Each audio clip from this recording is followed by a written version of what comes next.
Hello everyone, welcome back to our channel.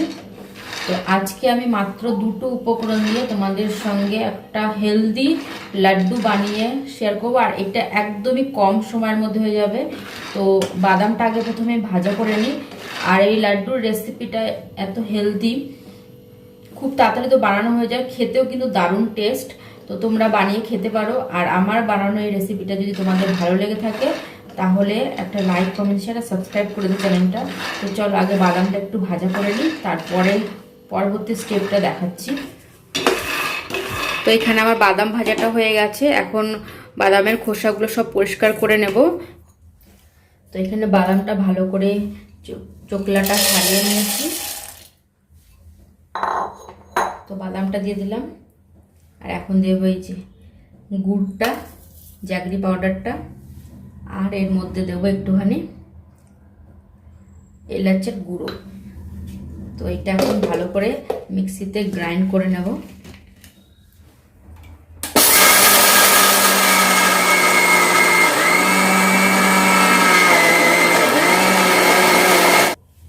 তো এটা grind করে নিয়েছি, তো দেখতে পাচ্ছ এখানে।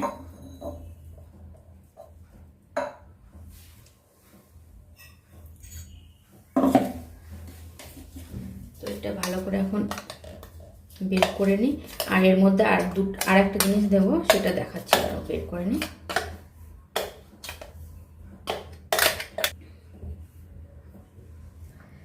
এখন এর মধ্যে দিয়ে দেবো কিশমিশ, আর এর মধ্যে আলমন্ড বাদাম কুচি করে রেখেছি সেই দুটো।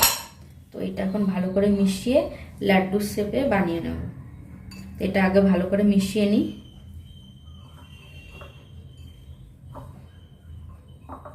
তো ভালো করে মিশিয়ে নিয়েছি, এখন সবগুলো লাড্ডুর শেপ দিয়ে দেব।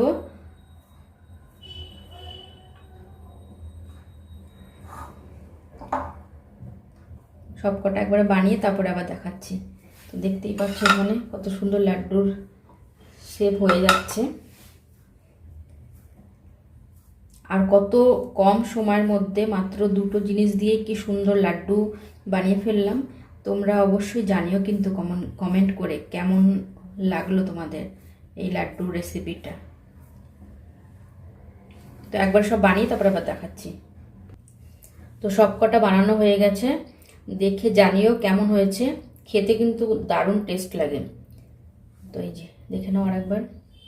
আর রিভিউটা কিন্তু অ্যাজ ইউজুয়াল হাজব্যান্ড আসলেই দেবে যে কেমন হয়েছে। তো এই যে এখন তোমাদের রিভিউ দেবে খেয়ে কেমন। बादाम से बनाया। बाद में खाऊंगा। পরে খাবে? উনি এখন এসে মানে খাবার খায়নি, আগে লাড্ডুটা টেস্ট করালাম, পরে খাবে খাওয়া দাওয়ার পরে। ঠিক আছে, ভালো লেগেছে তো? বলো তাহলে এবার, যদি লাড্ডুর রেসিপিটা ভালো লেগে থাকে তাহলে like, share, comment and subscribe করবেন। ঠিক আছে, বাই বাই। বাই।